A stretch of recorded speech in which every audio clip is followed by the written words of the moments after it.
Hello and welcome back to another Your Changing Child discussion. Today we are talking about safety. Safety practices includes not playing with dangerous things, safety in the parking lot, stranger danger, not touching unknown animals, personal space, and not eating things you don't know or unsafe things. This area seems a little self-explanatory to many people, but it is not to children. And it is something that is becoming a more prominent issue in this world. Just think about the commercials and television shows that you see. How much violence and danger are in those commercials? Hence, why this is hard for children. If a child sees an adult hitting another adult, they are unable to separate the fantasy from the fact. This is why it is imperative that you communicate to your child that he should not touch knives, guns, or anything else sharp. Stranger danger is a scary, sad reality in our world. Talking with your child about only going places with trusted adults that you said would be picking them up is a hard conversation to have.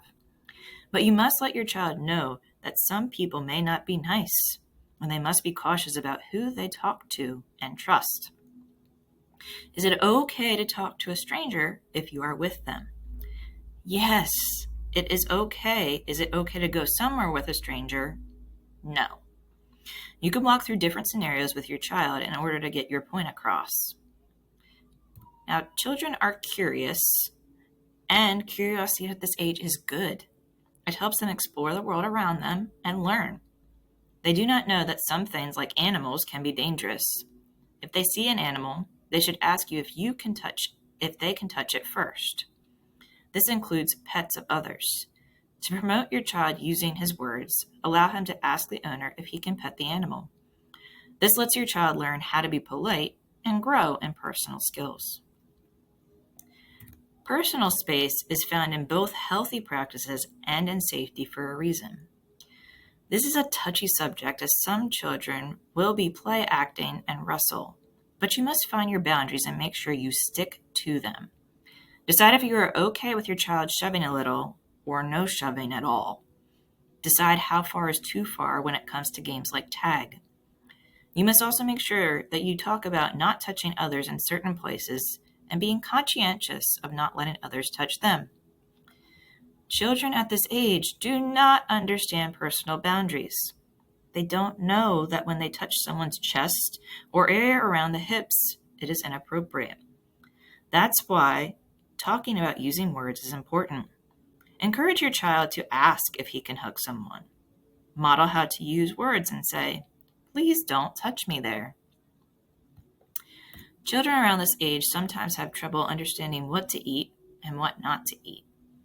Sometimes they will eat things that are not foods. When you see this, remind your child that only food goes in his mouth. The other area in this domain is eating only safe things.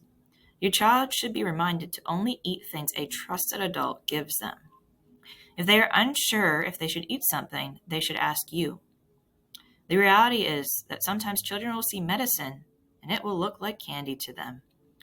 That is why we cannot stress enough that medicine should be locked in a cabinet up high where children cannot get to it.